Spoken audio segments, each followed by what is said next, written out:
This is a story about access. You see, for about the last 2,000 years, only the richest people have had it, and they've often done a whole lot of bad stuff to make sure it stayed that way. But time and technology have a clever way of turning things around, and today, it doesn't matter so much if you're rich or poor or where you live. Like here, in the city of Baltimore, which is the kind of place you probably don't think about much, unless you're thinking about images like this. And like this. And a whole lot of this. The place gets called a lot of bad things. A tinderbox, a permanent hangover, a city best known for its destruction. And that's just from the New York Times. But for a lot of people, they just call it home. A quarter of a mile from here, the Freddie Gray riot happened. Last year was the worst murder rate that Baltimore has had in over about 40 years. Recently we had a young man on our street get killed. That kind of was an eye-opener. We knew it was going to happen, but it's just not so close to home. And held a moment of silence for Freddie Gray, saying police brutality on the streets of the city has gone You want hot chocolate or tea? The police commissioner Tea, said please. tonight that no report will be released Friday, giving information about how Freddie Gray was severely injured. The place where you're brought up, you don't really want to stay in there forever. I want to explore, I want to see the world, I want to do something nobody else has done yet. Meet Sam. He's 12. He wants to be an architect and dreams of someday building a space station to help us colonize Mars. Until then, he's working the Legos in the basement. And he's in the basement for a good reason. It's the safest spot in the neighborhood. Me and my dad started Legos, and we started off with something like the Transformers sets. Then ever since then, me and my dad just had this Lego obsession thing going on. See, that already looks better. Just building Legos just feels cool. To me, I see them as building blocks. The basic idea that you make before you can build more complex things. As far as education goes, there's really not a big selection out here in Southwest Baltimore. One day, I was listening to the radio. I always listen to NPR. You have, I understand, more than 300 young people participating in programs this summer. What are they learning? Everything from video and film production and editing to 3D printing. It's a whole variety of hands-on. And I'm listening to this, and I know Samuel. I know my son really well. And he's never really had the opportunity to have hands-on with anything, but he's always been a very creative child. This is his school, Hampstead Hill Academy. Found out that exact day, was the last day that DHF was accepting interviews. It was funny. I was coming back from school. My mom picked me up, and she was like, "Oh, you have an interview today." I signed up immediately without asking Samuel. For what, Mom? You know? I actually told him, I said, I'm not really sure, but this sounds like something really cool, and I want you to have fun. And I was like, okay, cool. I'll check it out. We got there, and I was like, wow, this place is actually pretty nice. To me, it felt like one of those perfect creation places.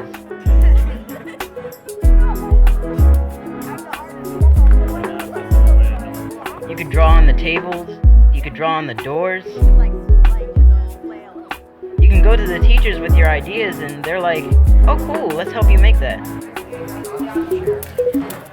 Today we're having an anchor night. It's kind of like an open house. We have youth who are interested in the program come to get a look of like what we have here. They get an overview of the programs and what they are going to expect for the upcoming semester.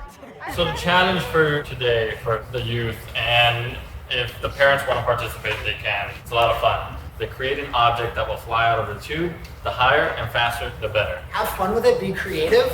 And then while that's happening, we pull people and we're going to do the very quick interviews. So that'll be happening at the same time as that activity. Are you creative? On like a scale of 1 to 10. Honestly, 10. 9, 6. What are your hobbies or interests? I like to draw. I like using my Legos, building stuff with my hands. I like to read. I like to draw.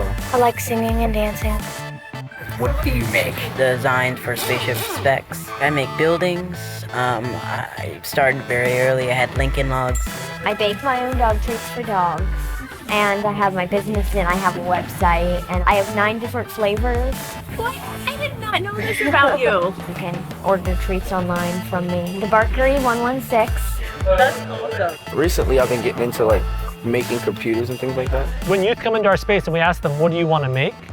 We're inviting them to learn how to make it as well.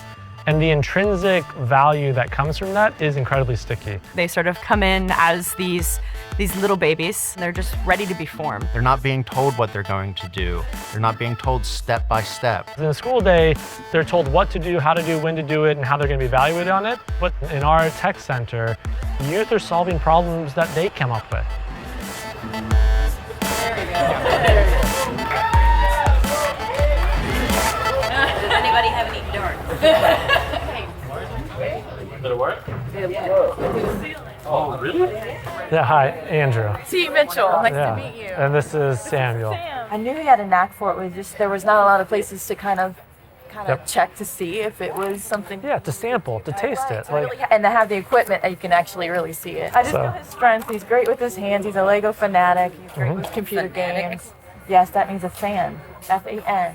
What word would you use to describe it? I don't know, it's weird, like fanatic sounds crazy. Well, crazy fun. You know what the word amateur means?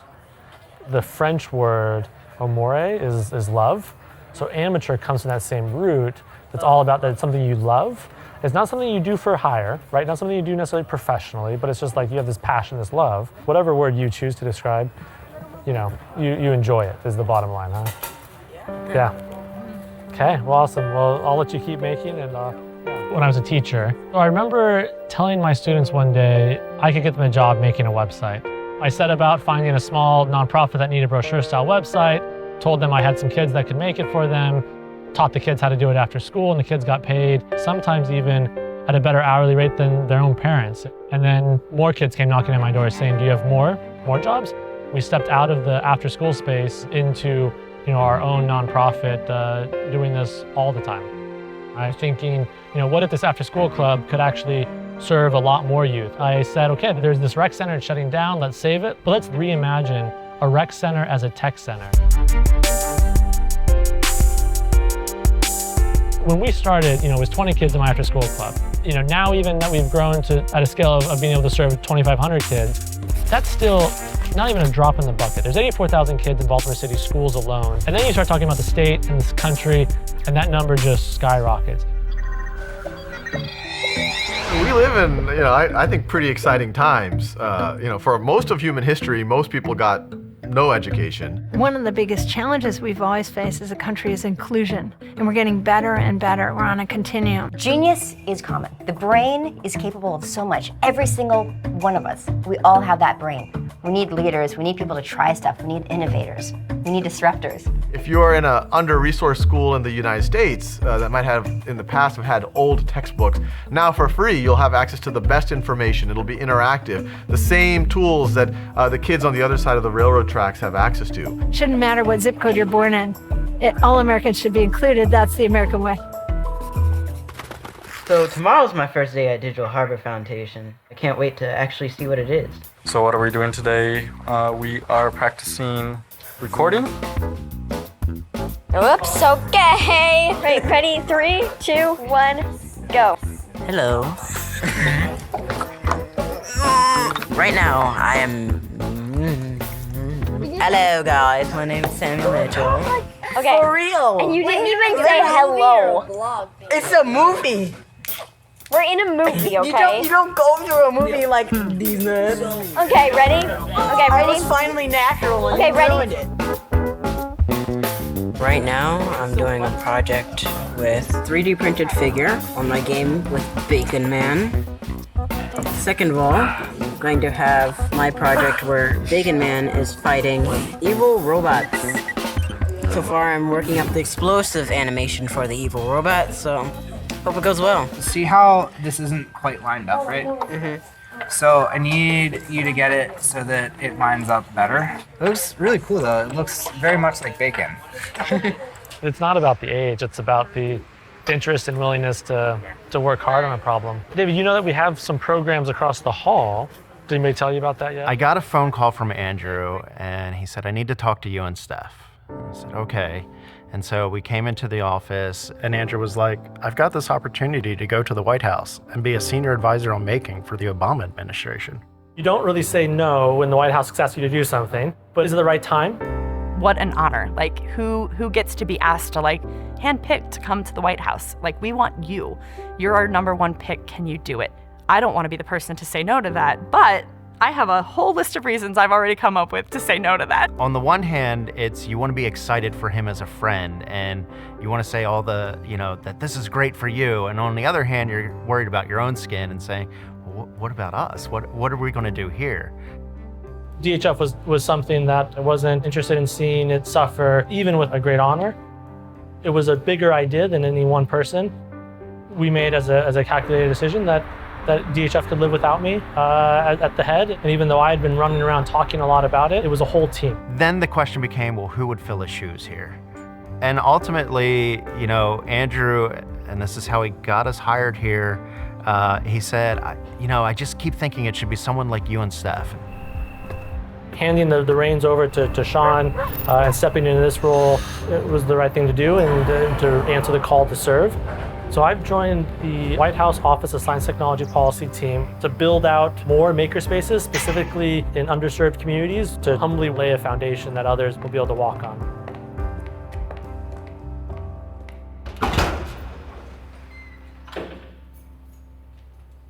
In about 20 minutes, we're gonna open the doors behind me. People can start coming in. It's gonna be a lot of people. Don't be overwhelmed. You guys are gonna be awesome. Sometimes in these showcases, your projects will stop working. It's okay. You can still talk about your project and talk about the work that went into it. The work that you've done is still worth sharing. People from the White House are coming to see my project. I have the most ridiculous idea for a project, so I'm hoping that they'll like it. The game is called Cosmos. This game is about you're the Legion race, and you want to have your race as the supreme race of all the galaxies. I made this pixel art, I made the background, and you can walk around. You can go to the chair and sit down. And Do you eventually want this to be an app that you can put on the internet? Or my ultimate goal for this is to be like an MMO sort of that you can download on your computer. Good for you. Same with this, it's a candle holder. She goes online, buys it from Amazon for $40. So I 3D printed it so she could have one for free. Wow, nice. These are low-income kids that are doing amazing things. These kids are just as bright as anybody else's kids. They just need the opportunity. And the Digital Harbor Foundation is doing that. This is pretty simple, but I'm planning to expand upon it. Oh, yeah. So what do you see? Where do you see going? Sort of maybe a piano, adding more keys, A, B, C, D, Well, I'm sure not from the White House. I'm a local, heard about this open house, and just had to check it out. I came to the Digital Harbor for a reason that is totally different than anyone else here today. On August 16th, 2010, my wife and 2 sons were returning from the Cleveland area where her family was. A tractor-trailer driver fell asleep at the wheel and rear-ended her car, pushing it up underneath another tractor-trailer. She died, we hope instantly, but we don't really know. My son Matthew had an open skull injury so that his brains were exposed and had lost about 50% of his blood. We really weren't sure that he was going to live. My life changed in a flash. We were able to settle for a historic amount of money, but that has allowed me to pursue other interests of my own. And that mostly revolves around designing things for the disabled community. With the help of the Digital Harbor Foundation, we are planning a hackathon of our own where everything revolves around people with disabilities. What do you think of all of this? What was your impression when you first saw all of this? All these people in genius. They're very smart people, aren't they? Yeah. Yes, they are. In fact, I think everybody's a genius in their own way. Or a nerd. Well, we're a little bit nerdy. Digital Harbor Foundation, Kennedy Krieger, and I, and several other sponsors, are sponsoring the Abilities Hackathon April 22nd to April 24th. There's $15,000 in prize money available. The grand prize is going to be on the order of $3,000 to $5,000. My goal for the rest of my life is to create things to make people's lives better. That people who have physical and cognitive challenges, how can we make their lives richer? Or poorer. Or poorer. I had a thought I was going to end on, and you. How are you, Mr. Flower? Can I see you? You call me Ed, please. What's your name? T. Mitchell. Tanisha, just call me T. Yeah, it's a pleasure to meet you guys. This is my husband, James. Nice to meet you, Mr. Hi, Ed. James. I'm great. Do you know Lego Mindstorm? I've been researching it for like the past week or so, trying to jump because I'm trying to get ideas for like this type of thing, so that I like Legos, so I can easily build stuff like that. He's a Lego fanatic. Not fanatic. I'm a fan. That's the same thing. I can see a sensor on each of these posts, a Lego brick with a sensor on it. Because they have laser sensors and they have sound sensors, laser sensors, and motion sensors. Yeah. So I'm definitely for a that. good friend of mine who is an engineer, and he has his own engineering firm now in Detroit, but he came out of the automobile industry.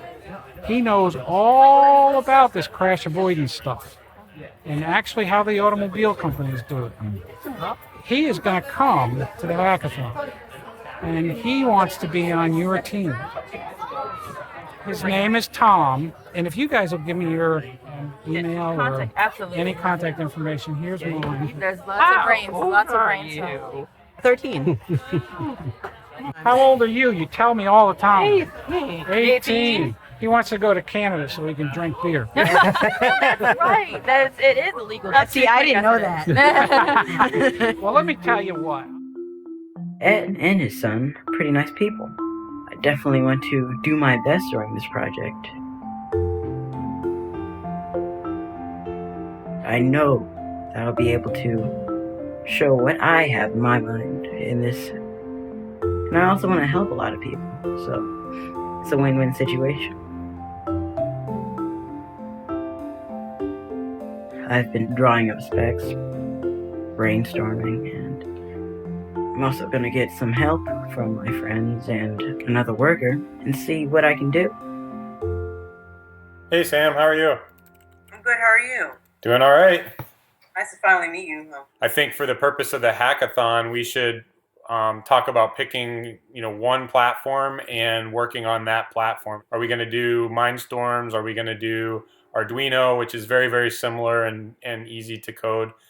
Are we going to do Raspberry Pi? At Digital Harbor, I just started the Raspberry Pi program. We're learning how to hook up outside things like LED lights to the Raspberry Pi, and then programming a way for the computer to turn the LED light on from the computer. So similarly, like in the wheelchair, if you imagine, we're going to get this system working. The next phase, Matthew has a powered chair, right? He zooms around his house. And one of the things Ed has always told me, he would love to be able to have Matthew's chair know when he's inside versus outside and automatically put him in slow mode or turtle mode so that he can't crash into stuff anymore, right? Aren't there things where it's you put sensors in the area and they connect with a dog collar and they go past the barrier and they get shocked? Yep. Don't shock Matthew. No. Not shocked, but I'm going to tell him you said that. Definitely excited until I'm actually able to do something. Yeah. The kanji, the Japanese character for person, looks like this. It's like a long line and a short thing. And the idea is that you cannot stand up without someone else holding you up too.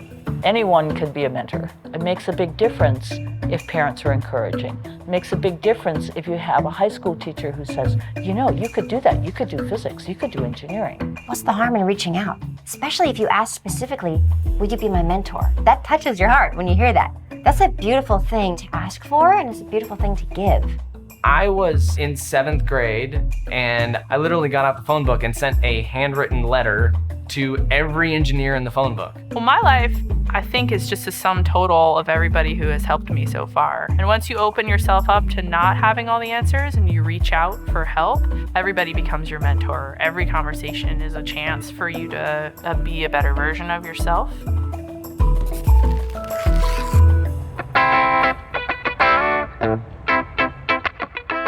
Welcome everyone to the first ever Abilities Hackathon. The key to helping a child with a challenge is to give them access, and then we can find out what they can do.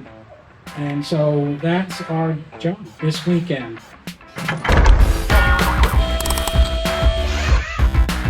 My grandma has no idea what a hackathon is.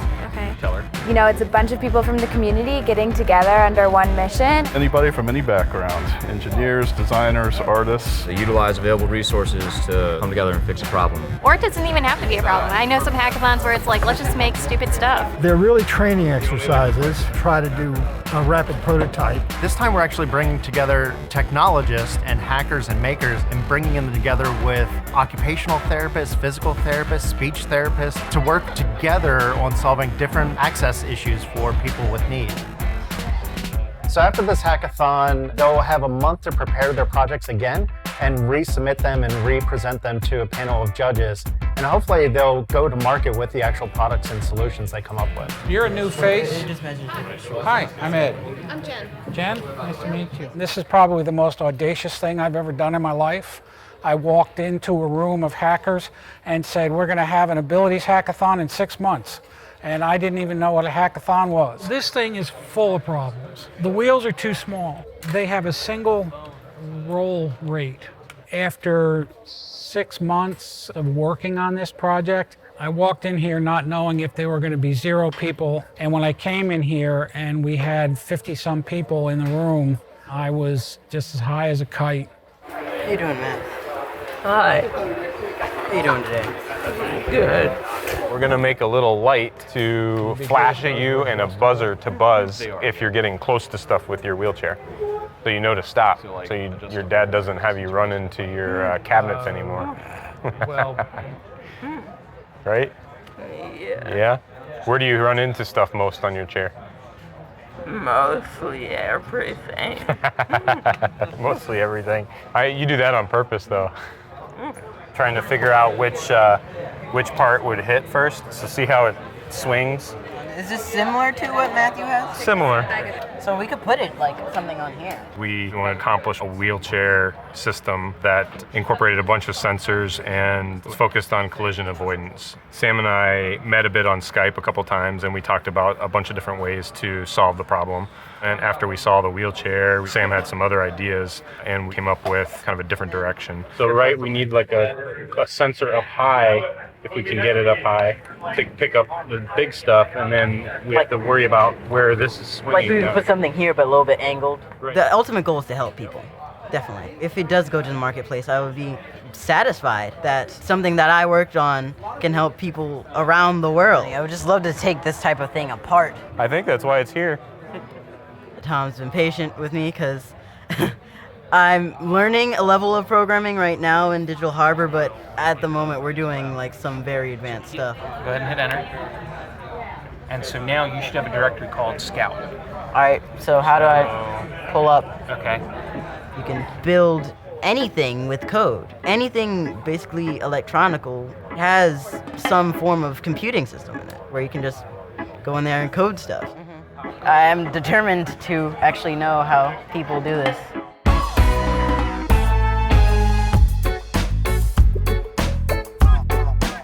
The rough idea for this is to turn a person into one of the little Roomba robots. So if something's getting close, it'll start beeping.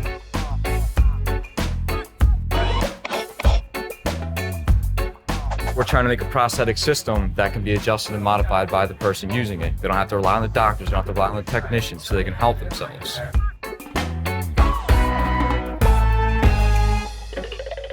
I'm Leanne.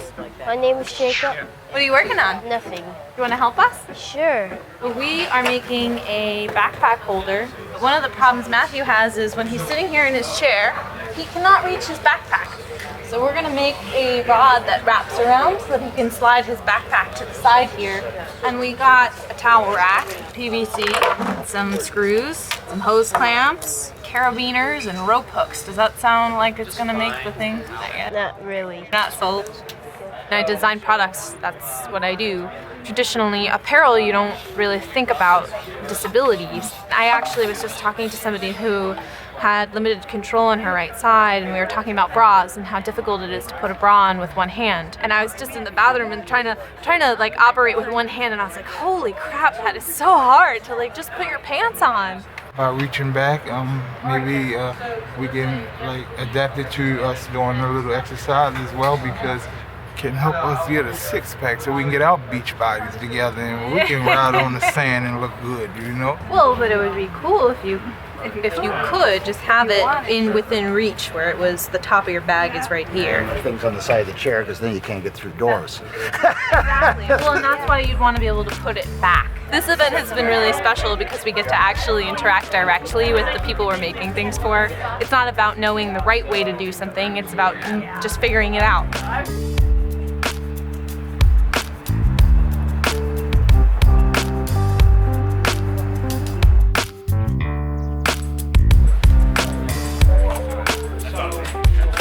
Let's see if you can get yourself swing out this way and then come around here. Sorry, did I bump on you? That's why we're doing a collision avoidance system. Might just be a sensor that says, ah. Like a parking sensor. That's right. So like a truck says beep, beep, beep, beep. I want this to say beep, there's something 3 feet away. You're now 2 feet away. I want it now to say beep, beep, beep.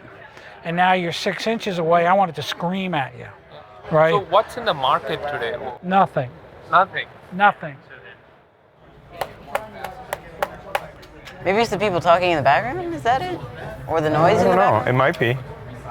Can't read like super close. I think it would be too late by then if it was like that close though. Our sensors aren't working. For some reason, it looks like our sensors are having interference or something like that. I don't know what's going on. Okay, so you adding more program to it? I want to find out why this one's not working well. May have a bad sensor. We only have 1 hour left. I hope you get it down. Whatever the fastest path to proof of concept is, we shouldn't like reinvent the wheel. We want simple and then spend more time refining the positions of the sensors and how they actually sense. So the end is coming up at 3 o'clock. All the teams are going to have to present their projects to the judges. And that's a lot of pressure. They're tired, they're hungry, and they're stressed out. So we have 4 categories that the teams are competing in, and each will have a prize around $2,000. And we also have a final category that's the fan favorite, and there'll be a prize awarded for that in the amount of $1,000. And with that, let's just get going. What we made is a Chrome extension, Android and iPhone app. You can select text and then it will be translated into a video of that text being signed to you back in American Sign Language. We built Tuber. It's a telephone app that you can use to just use your regular, any old landline to request an Uber ride. How many passengers will you have? Enter the number using the number keys on your telephone. We called this project Backpack Access. A big issue for people in wheelchairs is that they carry a backpack, and for some people it's just really heavy. I'm actually just a mentor. This is their project. Basically, there is a pulley system, and on one side you can pull, and the hooks move the backpack to the side. They're snap-on, snap-off. A little girl could have one of 5 different colors, as well as one with Lego and Barbie characters. In the morning when she gets up to go to school, she can say, you know what? I want to have Barbie to match my dress, or I want Legos because I like the yellow color. Our project is called Project Scout. We have sensors on the wheelchairs as a collision detection system. We have 4 sensors on the main blind spots of the wheelchair. If anything is approaching any of the blind spots, then you are alerted with the noise. We used ultrasonic sensors and infrared sensors. And with that, we connected it to the Arduino and the breadboard on the back. We got inspired from Ed because he kept saying that Matthew always runs into Ed. So we use this as detecting him before he has a chance to actually run into something. This is good. This feels better than defending my dissertation. Okay. I think at age 60, I maybe found what I'm good at. It's about damn time. I feel like the Grinch stole Christmas and my heart's getting 5 times bigger, my mind's getting 5 times bigger. I've had hackathons, introduce me to cool people and things like that. It's always been about the tech and the geek. This, I feel for me, is the first time it's about the people. I didn't know a lot about any of this stuff when I first got here. I just wanted to go on and build stuff. But actually, now I know what I want to do with all this stuff that I'm learning.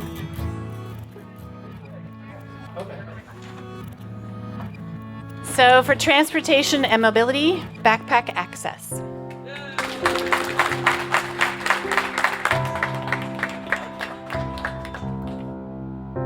For open software and hardware, Tuber.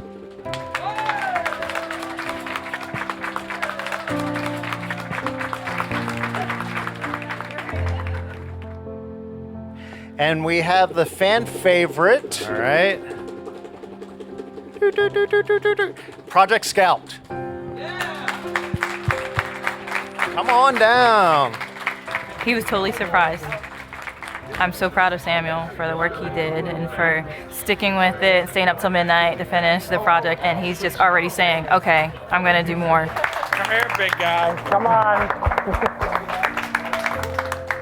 You don't need that engineering degree. Some of the best innovators that I know are not engineers. They just, out of necessity, they've done and they've grown and they've adapted and they've made. It's gonna reach a point where if you're not doing this, you're gonna be left in the dust by the kids that do.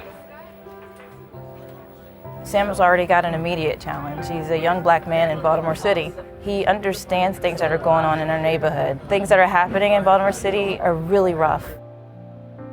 If you live in a future where your Earth is dying, the planet you're on, and it's because of something that you can fix, then to me it just seems like a simple matter. Why don't you fix it? It doesn't matter how small you start, it just matters that you start.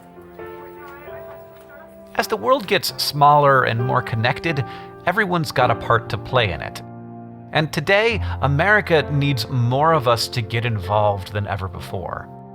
So if you feel like you're all alone out there, it's okay to ask for help. Chances are someone's gonna hear you and lend a hand to make it work.